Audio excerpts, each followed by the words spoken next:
Hello and welcome. Our Thursday night Carnivore Q&A live. We're going to be doing giveaways. We're going to be answering your questions. Before we get into it, just to get the ball rolling, please post your best question with hashtag ribeye. We're going to be giving away a Healing Humanity shirt in blue. Last week, we had a whole bunch of questions at the end. We felt terrible. We couldn't get to all of them. So post them in the beginning if you can. Your best question or your testimony of healing with hashtag ribeye in the chat. In order to win the shirt, you got to do hashtag ribeye, and you have to make sure that you are following each of the individuals you see here on the screen: Adam, Lynn, Ashley, Barb, and I think Dr. Nelson's here as well. There he is, Dr. Nelson. I have a link in the description for each person you see here on the screen. It only takes 2 seconds to follow each of them.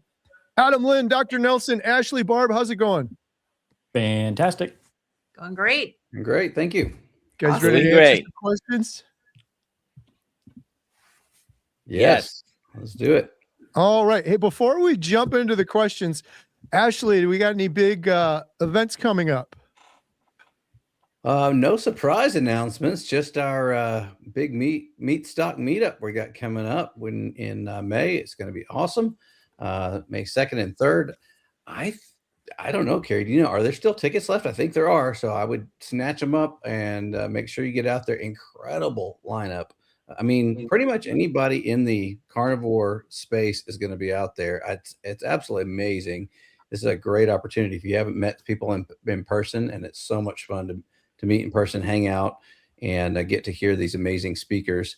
There might be a presentation from Mr. Kerry Mann as well. So make sure you come out and get your tickets for Meatstock. If you haven't already, plan to be there. We're going to be there. It's going to be great. Meatstockconvention.com. Use code HealingHumanity. And yeah, we made an announcement today. We're going to be doing a screening of Healing Humanity, the documentary, at Meatstock. So if you're attending Meatstock, shortly after that, we'll be screening it here at Montello Theater, and we're going to be announcing several other locations all around the world after that. I just posted about that on my community tab if you want more information. We're encouraging people to sign up for our newsletter. That's where we're going to be dropping all of the venues, movie theaters, locations, on demand, all of that stuff where you'll be able to watch Healing Humanity will be broadcasted out through our newsletter. Speaking of meetups, Dr. Nelson, what do you guys have? Any meetups coming up as well? Yes. Well, we have a couple of screenings of the Cholesterol Code, one in St. Petersburg, one in Orlando. And then we have 2 meetups in New York, April 11th and 12th. I'll be there at both. Dr. Kills will be there at the Long Island meetup on 4/11. And then the Sunday, April 12th meetup will include watching a Mets game with Dr. Nelson and Louis Lotito. And then Nice. we're going to go to a Korean barbecue and teach them how to be carnivores. And then after those 4 things, Meatstock, I'll meet you all there. I don't know if you noticed on the picture, my face is not there either. I get no respect. You got to get him added. You can go to kiltsmeetup.com to find all of the Dr. Kiltz meetups coming up. All right. Should we jump into some questions? Let's do it. All right. Let's see what we got here. We got Benjamin, mostly whole foods. Since being carnivore, I found numerous health problems and dropped over 50 kilograms, all down to the influence of Mr. Dante Ferrigno. Love it. Dante Ferrigno was the reason I went carnivore. Adam, I think he had a big part in your journey too. Is that right? Exactly the same thing. Yep. I always ask people like, hey, how did you find out about carnivore? And a lot is that path. It's usually Dante Ferrigno, and then I watch a bunch of Dr. Berry videos. One of those combinations. So that's pretty awesome to hear. Congratulations, Benjamin. Thanks for sharing. Laura said, excited to hear the announcement that we will see Healing Humanity at Meatstock. Yeah, it's going to be exciting. Looking forward to sharing that with everyone there. Yeah. I wanted to say hi to Lady underscore LDS in the chat said, new here, just started carnivore this week. So wanted to say hello and welcome. Nice. Love it. All right. Here's a question. Tom says, none of you look old enough, but has anyone known an elderly woman benefit from weekly microdose of testosterone? Anyone? Dr. Nelson question.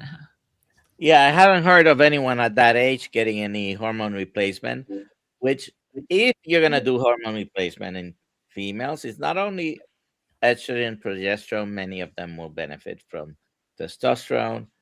Highly controversial topic even in the carnivore world, because even some carnivores don't believe HRT are necessary. Some others strongly believe it's so. Dr. Elizabeth Bright and Dr. Kills are on the camp of no, by the way.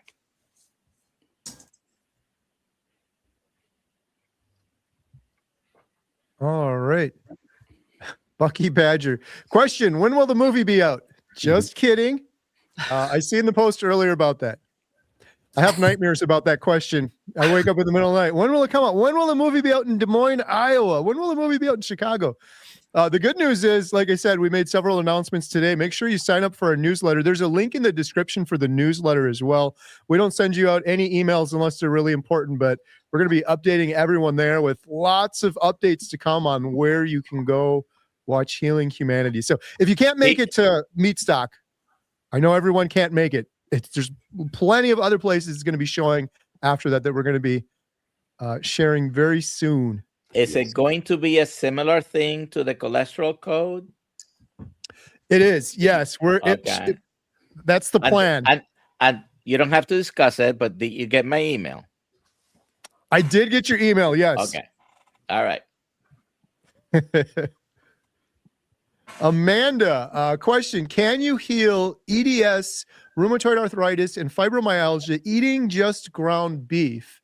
I can't really afford steaks, and I am strict beef, butter, salt. So all I eat is beef and butter.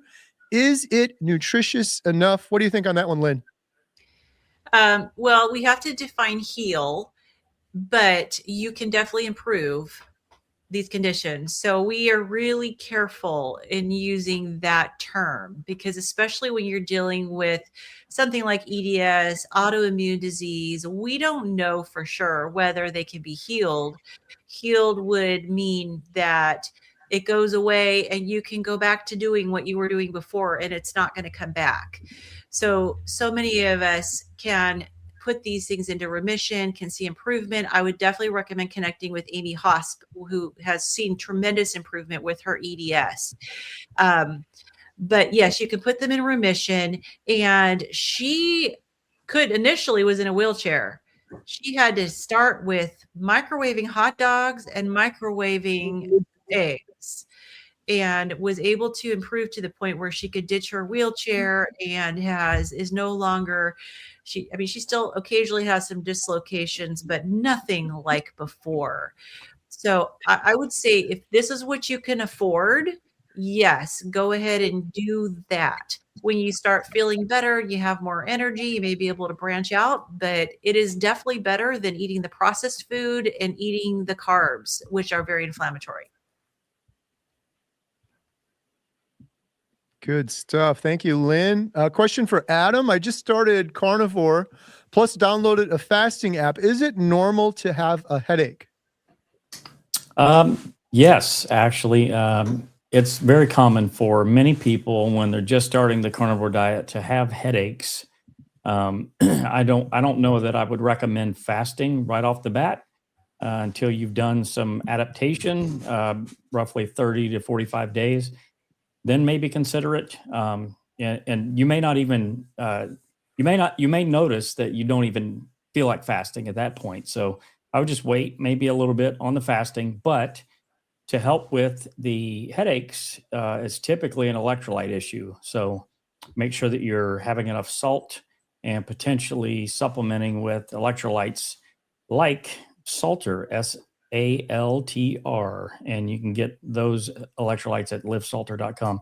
There's other ones like LMT that you can get in the grocery store as well. Some people make their own, and there's lots of different ways that you can get electrolytes. But the main thing that you want to do is to get a decent, clean salt and make sure that you're having enough sodium, and at least during that first initial 3 to 4 weeks.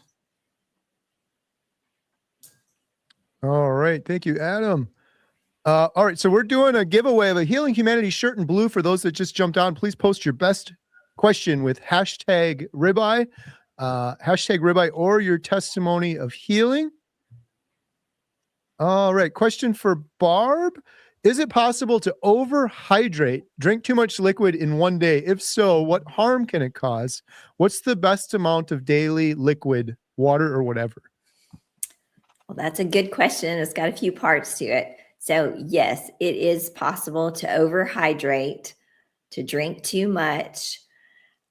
As far as harm that it can cause, I mean, it's going to dilute all of your minerals, everything that's coming in, for one thing.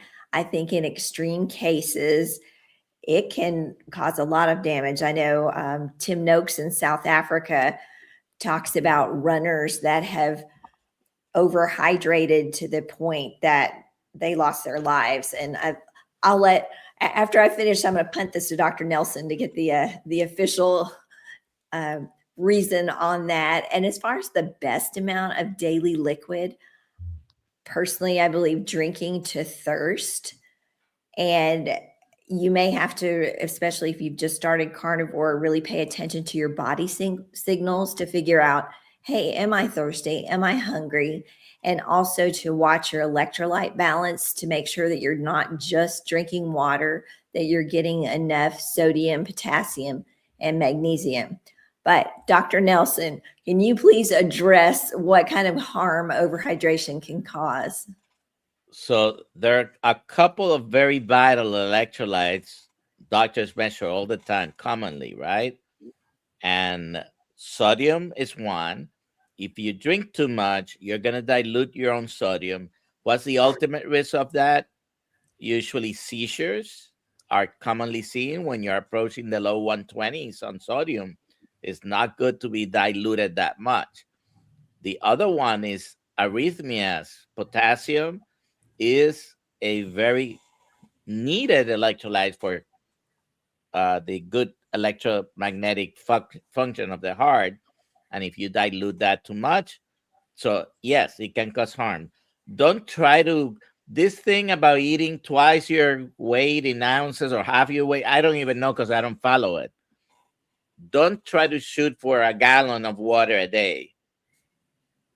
If you drink to thirst, usually you'll be in the ballpark of what your personal needs are, and try never to drink, or not to only drink water.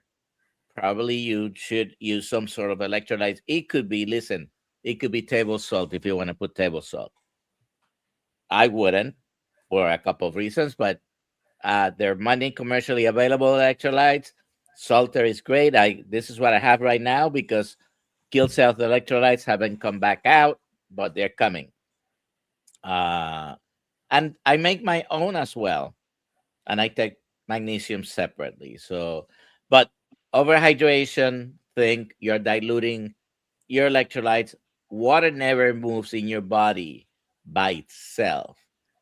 It always pulls different electrolytes with it, whether it's from your body out to into the urine or intestinal tract, or from one space to the other in the body. And diluting, particularly sodium, can be very detrimental and can cause death, like Barbara said.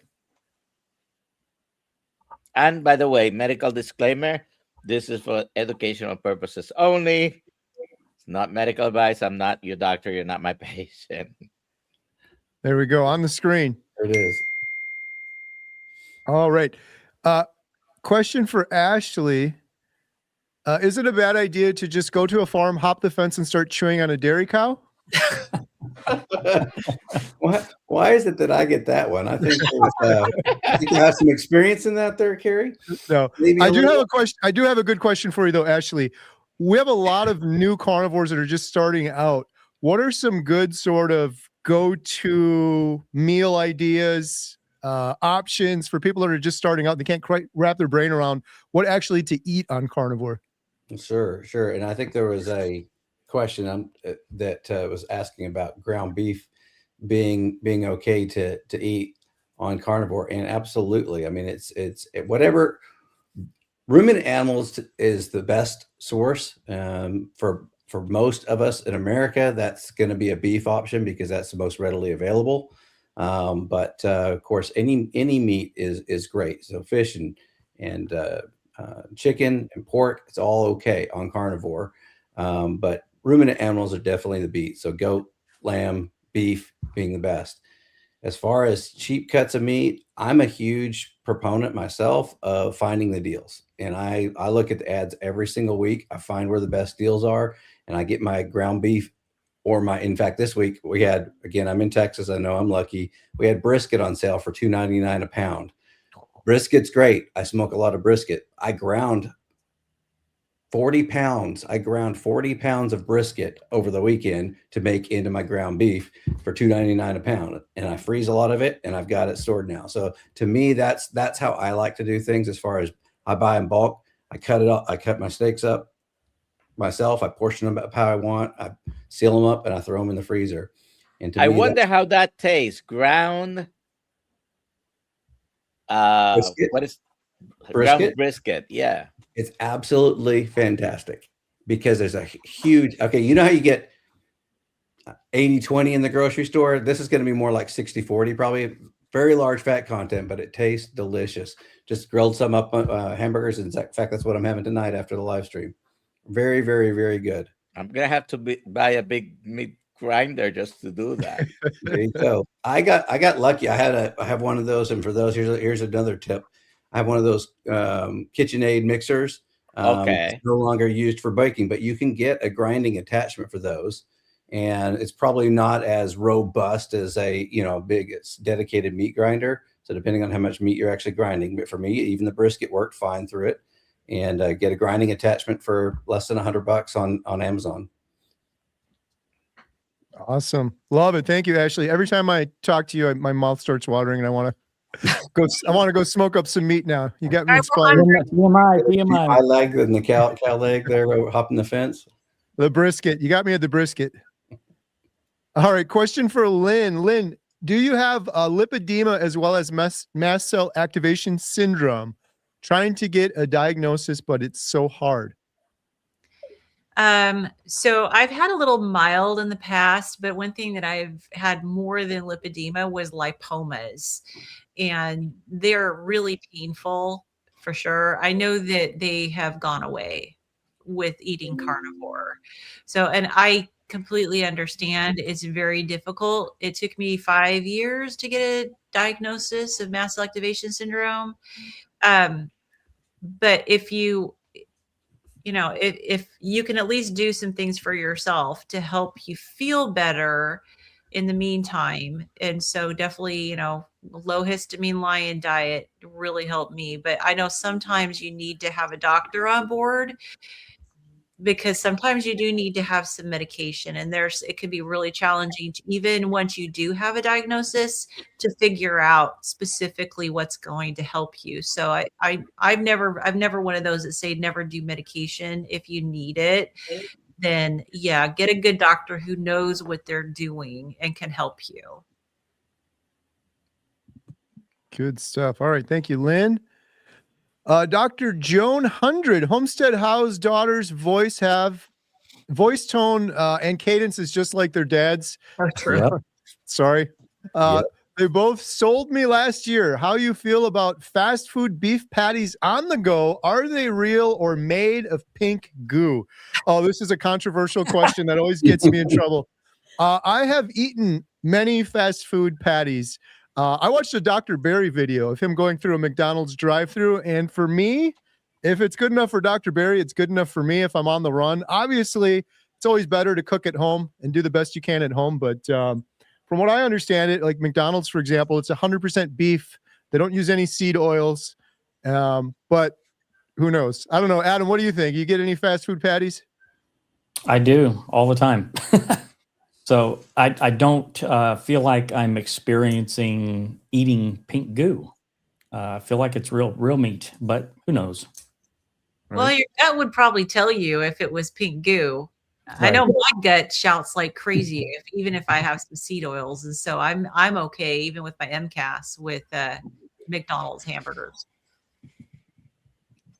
The patties, I should say. I have found that most any fast food place that serves hamburgers will do just the patty by itself, but there's a few that obviously I prefer over others that I think they're a little higher quality ground beef personally. So we've got a place called there's a couple of different like little smaller chain burger places, and so if I'm lucky enough to have one of those around, I'll generally choose that over McDonald's, but I've had plenty of McDonald's too. Good stuff. All right. Question for Dr. Nelson, or I guess anyone here. Does anyone know of a list of doctors in Alabama that treats with carnivore, or maybe more broadly, is there any sort of resource or list of carnivore-friendly doctors anywhere? So you may find a couple of databases in a few places. drkills.com is one. I don't know how updated that is. The Society of Metabolic Health Practitioners and the Nutrition Network have some databases from basically all over the world. I don't know how updated it is as well. Sometimes trial and error, just calling around. Mitch, Old Guy Carnivore, just found a carnivore doctor in his hometown in Melbourne, Florida. It's a 68-year-old physician who has been carnivore for a long time, and he is now Old Guy Carnivore's doctor. I don't know that he's listed anywhere. If you live near Melbourne, Florida, his name is Dr. Kimmel, like the comedian, but not as obnoxious. Yeah. I want to add one thing too, like with the Society of Metabolic Health Practitioners, even though they may not list that they're carnivore, a lot of them are very carnivore friendly. And so I would say, even if they say that they're, low carb, high fat, keto, or whatever, we have on our membership site, Healing Humanity Life, we have Dr. Laura Buchanan on all the time, and she's not strictly carnivore, but she's very knowledgeable and treats patients with carnivore. So a lot of these doctors don't have to be carnivore themselves, as long as they understand from the patient's perspective what the patient is looking for. Yeah. And any doctor, as long as they respect your decision to be carnivore, that's really what's most important. But having them understand it helps. Yep. One thing I would like to add to that, since you brought up Dr. Buchanan, she is also in the Society of Metabolic Health Practitioners, but she also has a practice, and it's called Toward, like going toward something, toward.health.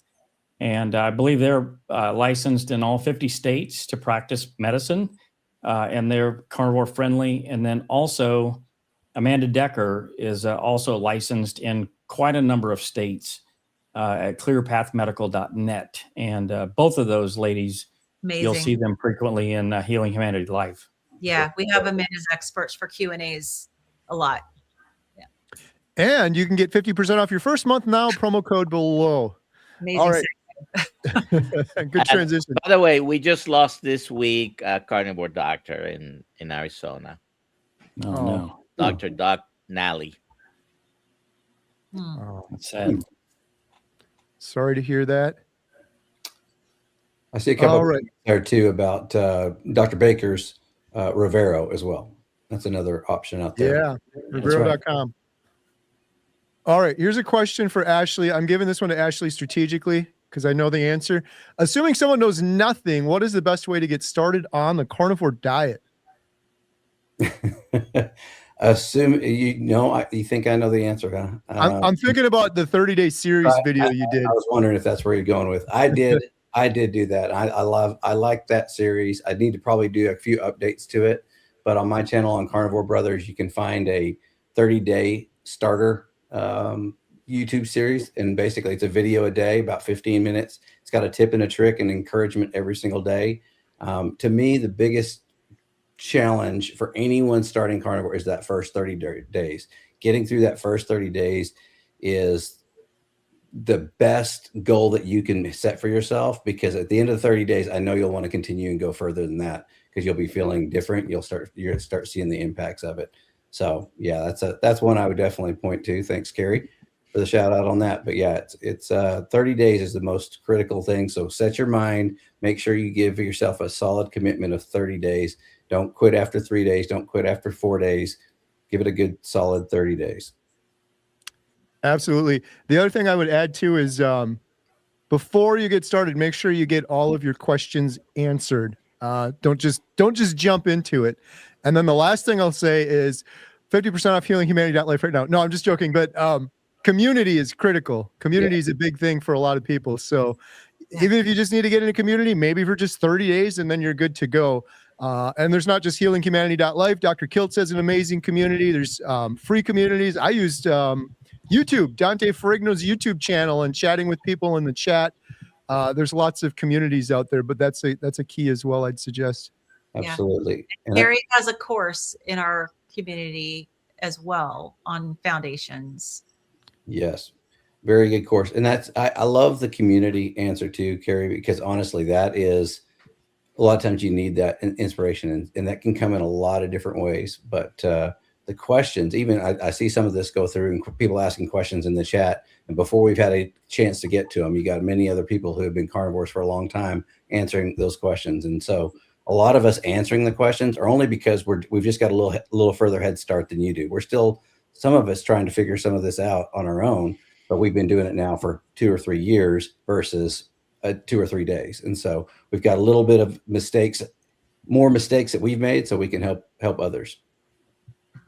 Absolutely. All right. Amanda has a question for Barb. Can you overdo it with electrolytes? I usually always add raw, unflavored electrolytes to all of my water. Again, I think with anything you can overdo it. Yeah. I don't know that it's incredibly harmful or dangerous, but you just might not feel great. I know Adam's experience with using salt for a while, and it didn't make him feel good. So I would say use electrolytes as you feel like using them. 2-3 packets a day for using 27 a day. I would say that might be excessive. What do you think, Adam? Yeah. What is it? The RDA is like 2,000 milligrams a day or something like that. But carnivores, they say roughly 5,000. Really, it's everybody's an individual experiment. So, you're going to want to figure out what that number is for yourself. Yes, you can have too much electrolytes, but typically your body's really, really good at regulating the quantities of electrolytes that you have in your body. So there's usually not a concern with this, but for some people, it actually can be. My experience with having too much salt was had nausea for over a year, and I couldn't figure it out. So it wasn't anything that was really life-threatening. It was just really annoying more than anything. But I eventually found out what it was, stopped the salt for about a year, and now I've been able to reintroduce that. Good stuff. All right. Thank you, Barb. We are going to do a giveaway right now for a Healing Humanity shirt in color blue. And while we're doing that, if you want to get your questions ready for the next round, we're going to do another giveaway. Post your questions with hashtag LIFE, LIFE.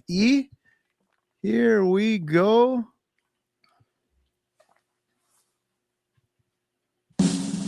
Drum roll.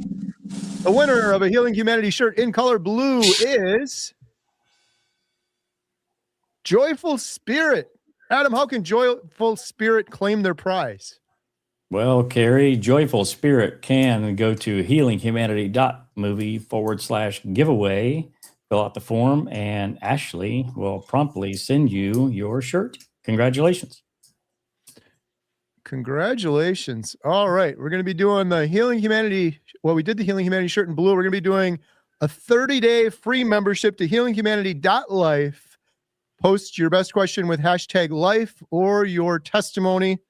And for a chance to win, it is our community. We do about 12 Zoom calls a week. We have on doctors, experts, individuals. We just did our big Inspire Together call, which we do every Thursday.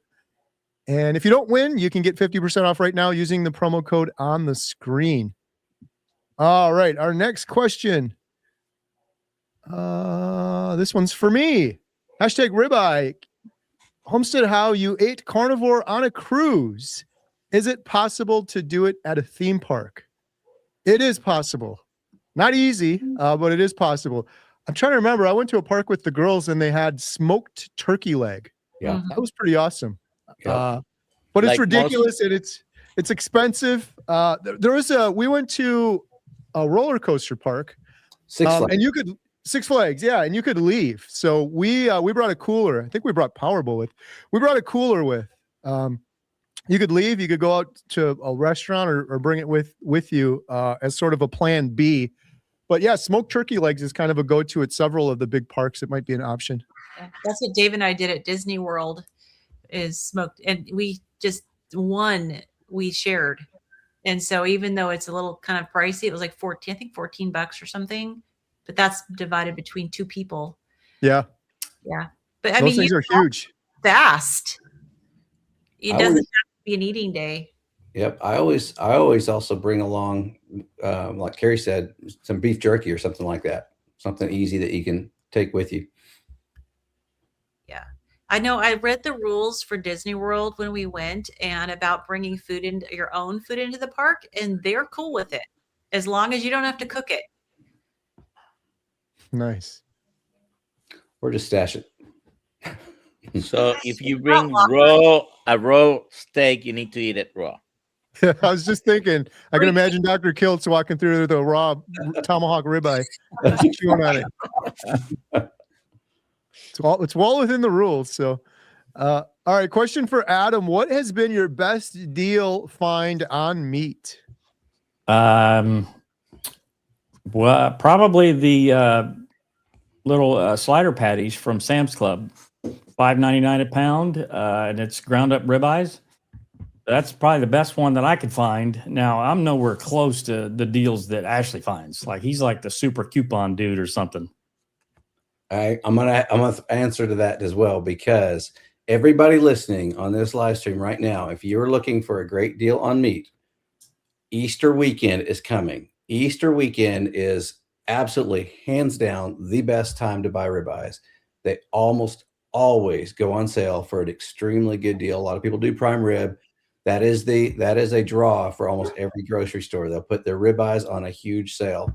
Here in Texas, $4.99 a pound for ribeyes, $6.99 a pound, $8.99 a pound in other parts of the country. It's almost half price or sometimes more than what you find normally. So Easter weekend is coming.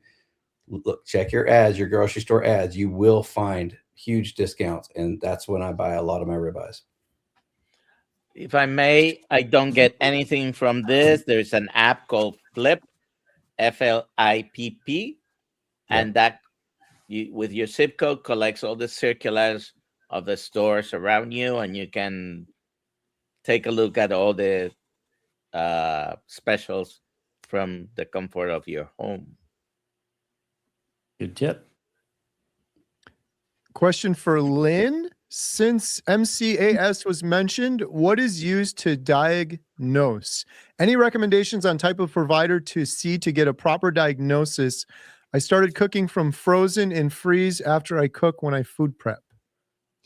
Yeah, the diagnostic criteria has kind of changed over the years, but generally they want to see whether or not your symptoms respond to antihistamines.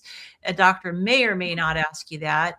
It used to be that they would want to run a serum tryptase when you're in the middle of having an acute reaction, and that's a little challenging. But now they know that the serum tryptase is not always elevated for people with MCAS. They also will, but they'll do it anyways. They will also ask you when you have a reaction, you need to get this pre-ordered, to also do a 24-hour urine collection. So they're looking for mast cell mediators that will be put out in your urine when you've had an acute reaction. So seeing an allergist is the right doctor to see. I would definitely ask them if they are familiar with MCAS.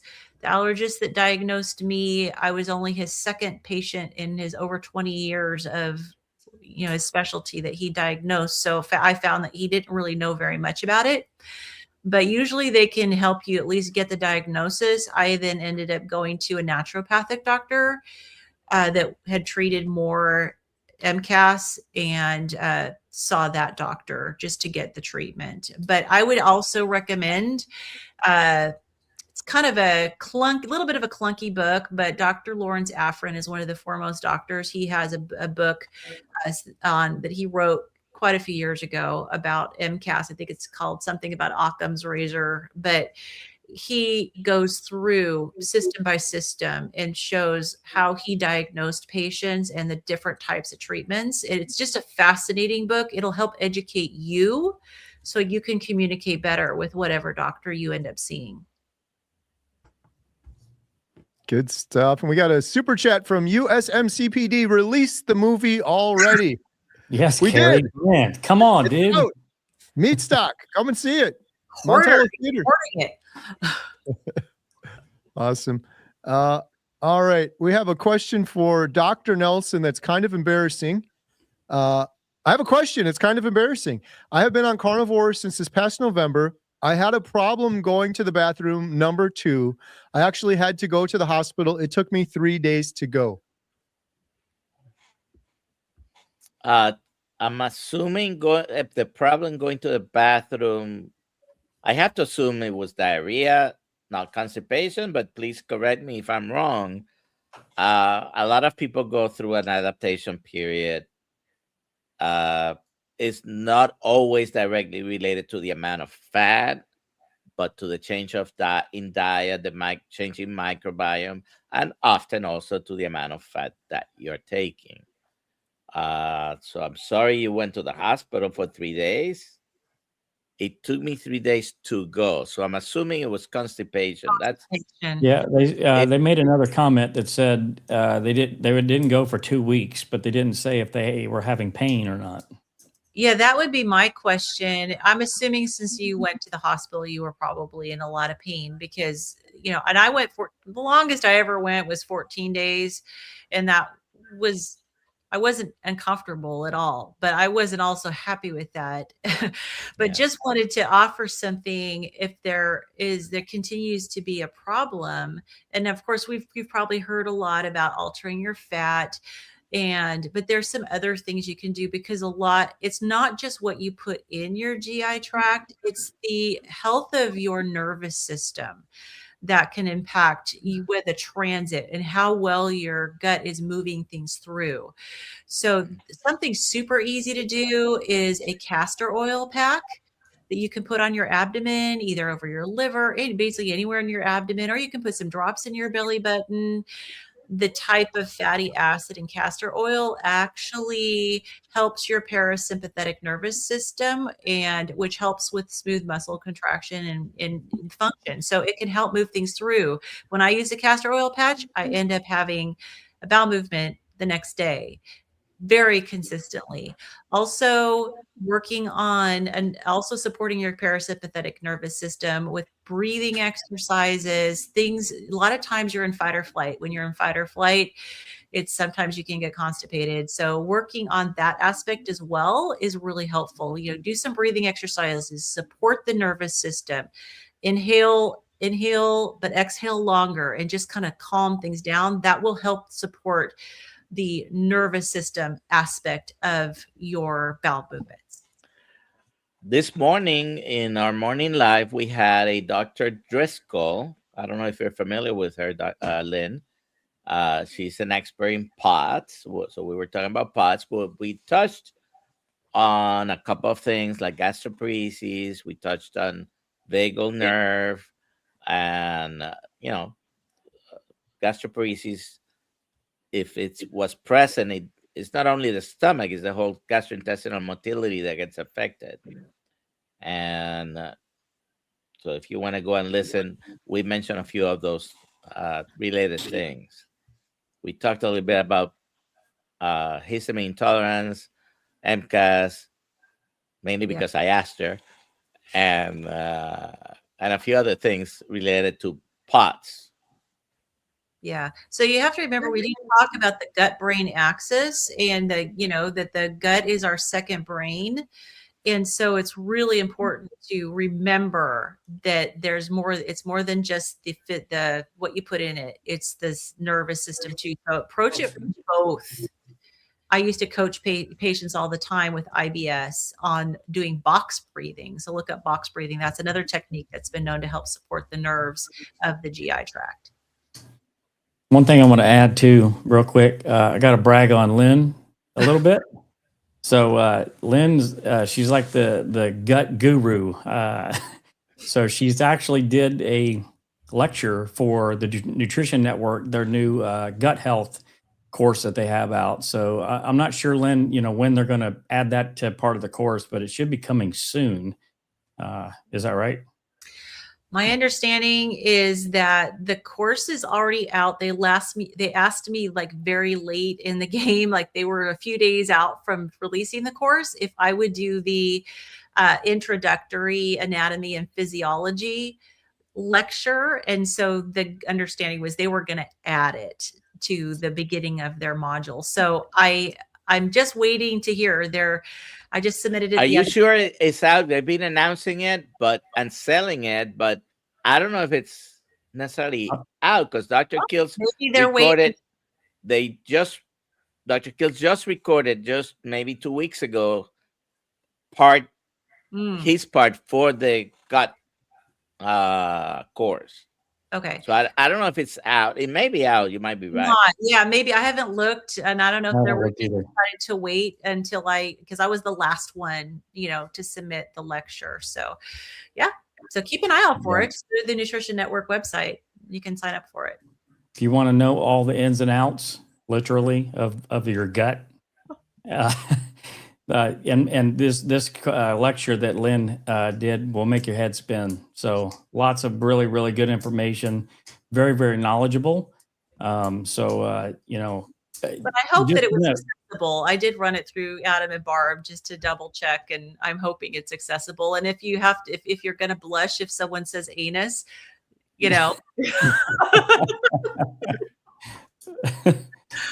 Very good stuff. So if you want to learn more, go there and buy the course. The funniest thing will be if they are talking about your anus. Right? All right.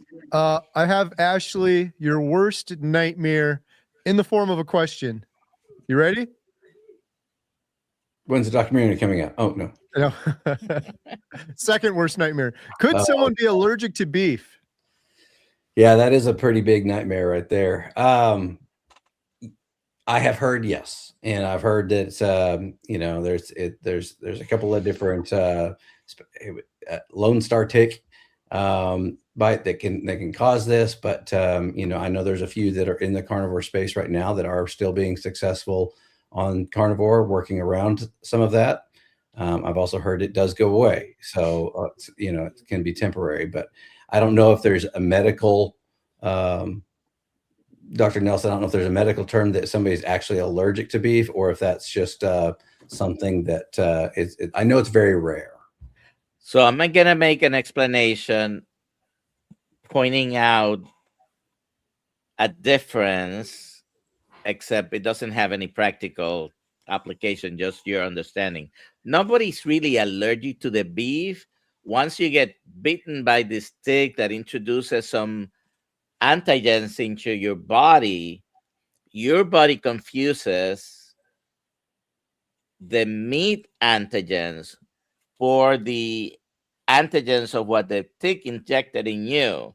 And now it's going to be reacting to the beef, but it's not really an allergy to the beef. You're reacting to, your body gets confused. It's called molecular or cellular mimicry. And so nobody's really allergic to the beef. Even if an allergist tells you it's to the beef, it might not be exactly to the beef. It might be a similar situation. It's very rare to be allergic to meat. Very rare. And I know someone who is very sensitive to meat gets some reactions. And I suspect what he may have is actually either some histamine intolerance or something. Yeah, I was going to say could be related histamine. to that. And you met him in Seattle because he's my niece's husband, and I brought them to that meetup.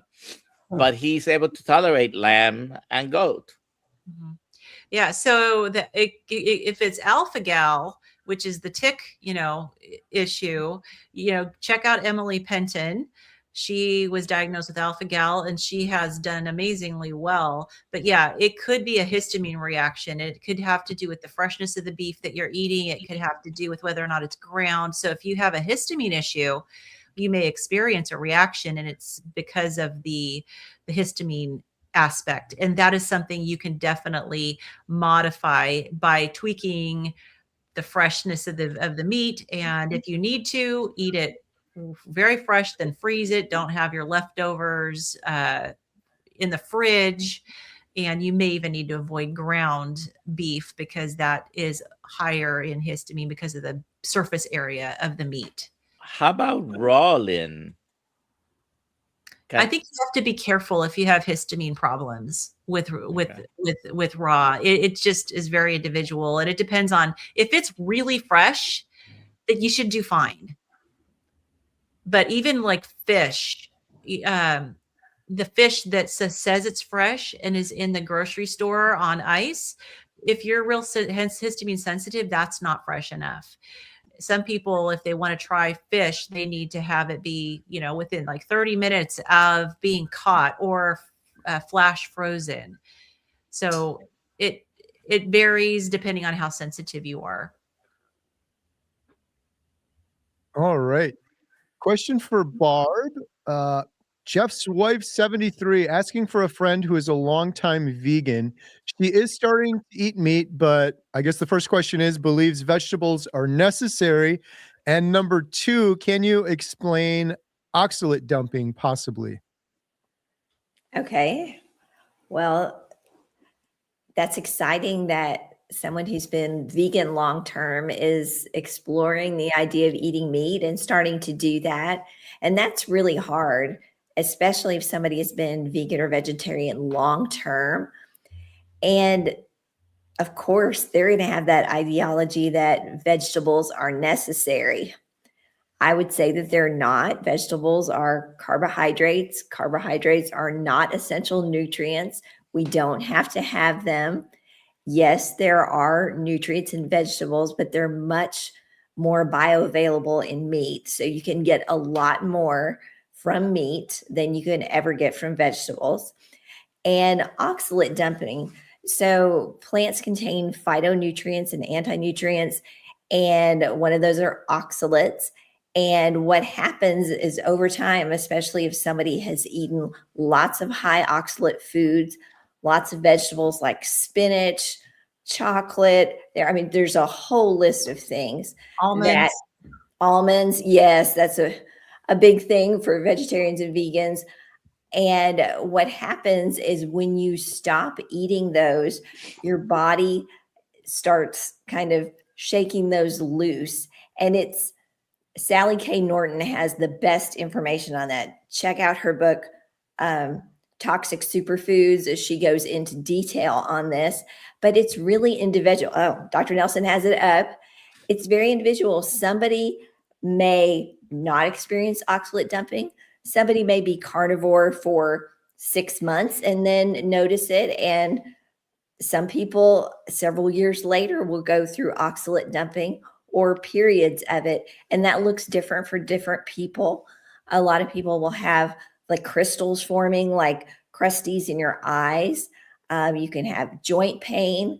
I personally had a lot of plaque buildup on my teeth all of a sudden that I didn't realize at the time was most likely oxalate dumping. So that can manifest in a whole host of ways. Good stuff. Thank you, Barb. All right. Question for Adam. Did you have to stop iodine? I think I remember you saying this. What were your symptoms? Yeah, actually, when I was taking iodine based on Dr. Berry's recommendations a couple years ago, it was just 2 drops of Lugol's, 2%. And I didn't have any issues with the iodine then, but I didn't really notice any benefit from taking it.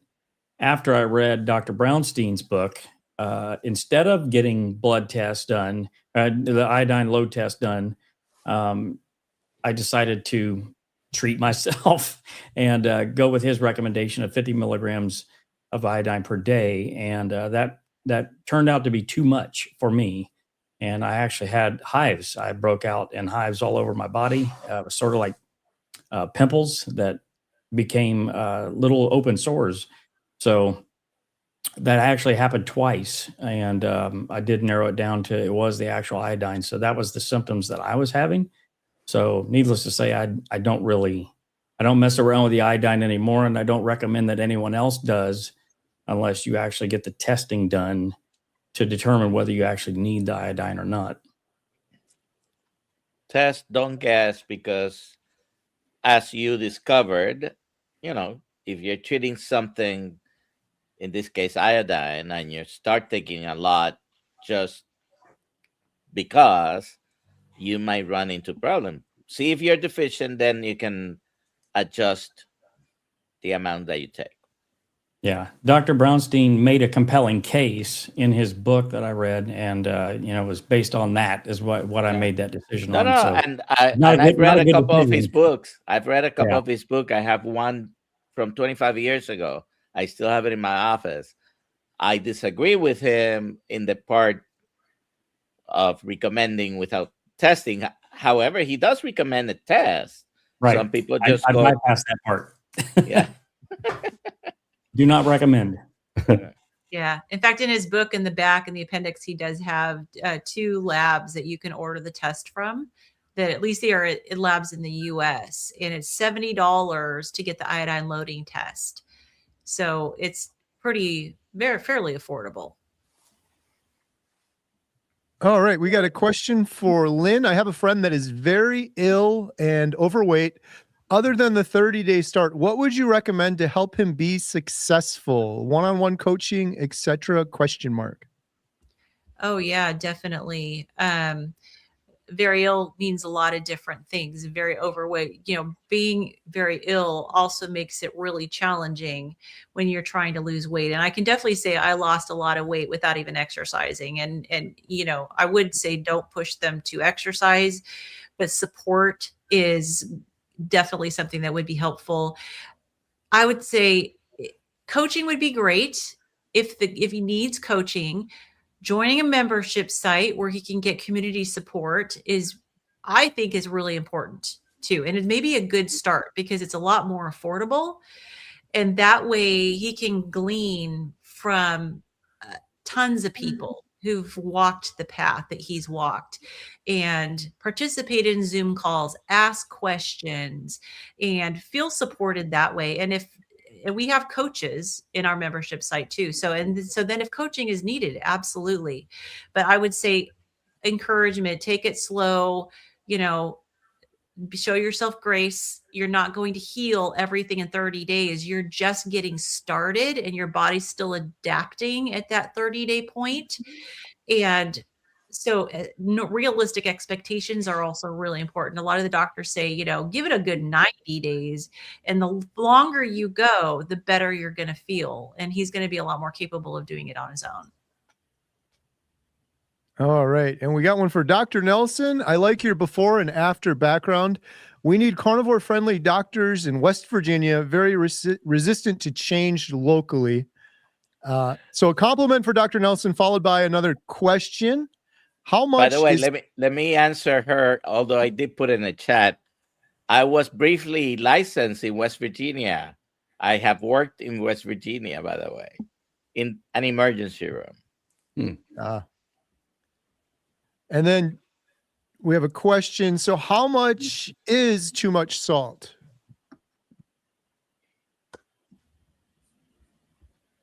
Is that a good answer? Most it seems that most carnivores land between 5 and 7,000 milligrams of sodium a day, counting the sodium part. It's not the only one, but salt to taste.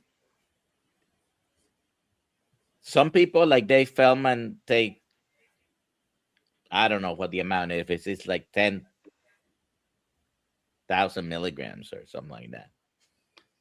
Yeah. Well, for me, I knew I was having too much when I would get nauseous, upset stomach, and then also my legs would cramp.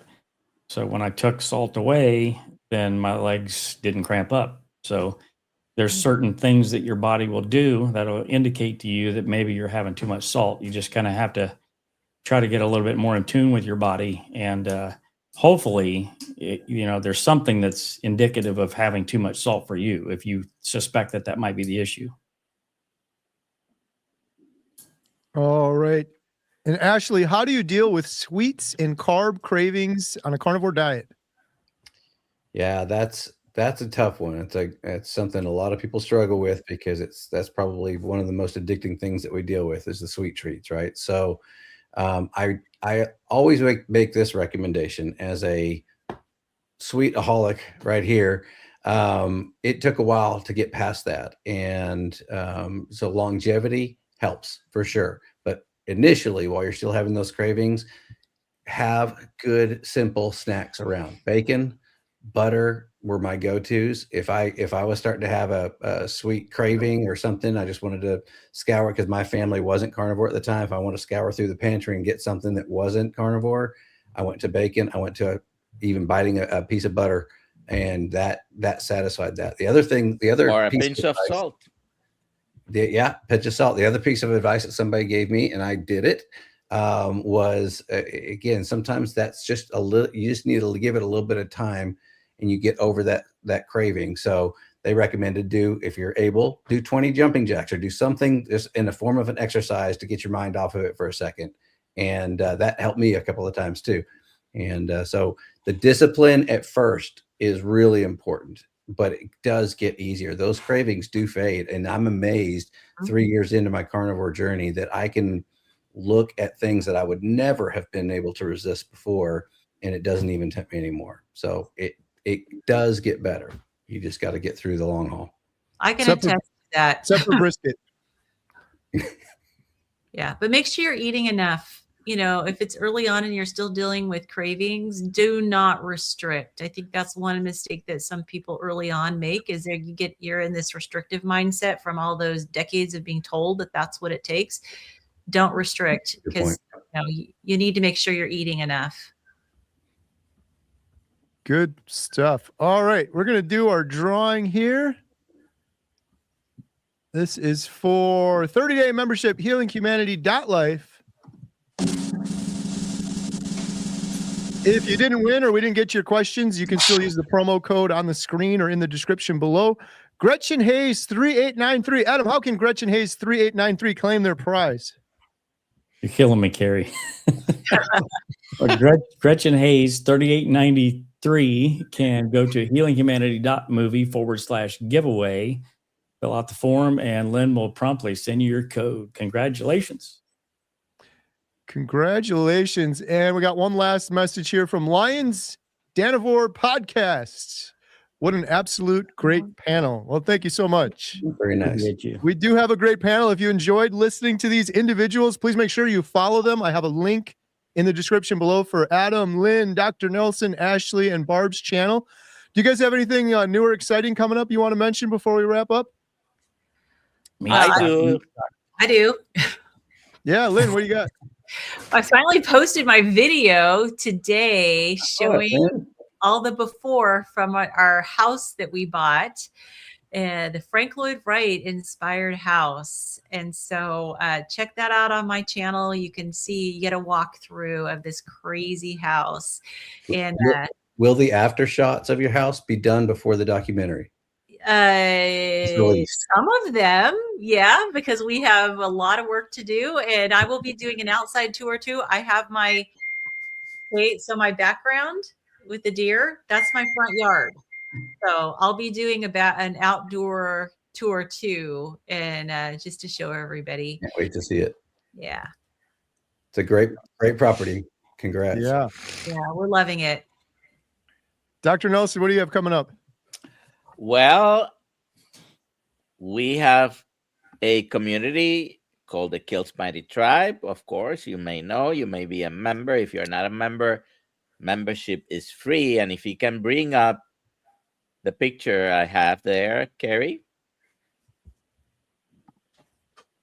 we are doing our first Kills Mighty Tribe Sardine Challenge starting tomorrow.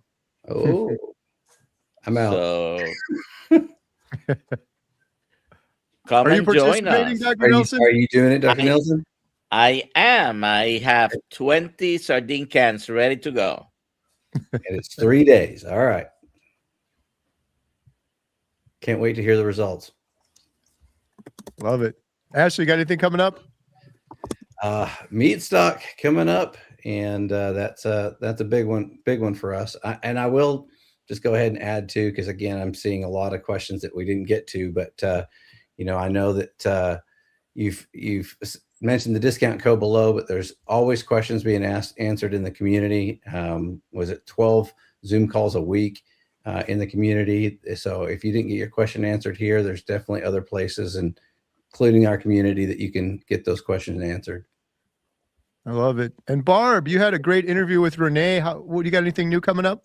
Yeah, I should have one posting tomorrow. And I also wanted to shout out the cholesterol code screening in Chicago. I just found out today from Jenny that Dave Feldman is going to be there at that screening. So that's pretty cool. Awesome. Cool. Nice. Excellent. Good stuff. Well, thank you all, the panel, for answering these questions. Thank you for asking the questions in the chat. We appreciate you all. And we'll see you on the next one. We do this every Thursday at 6 p.m. Central. Thank you guys so much. Have a good night. Bye for now.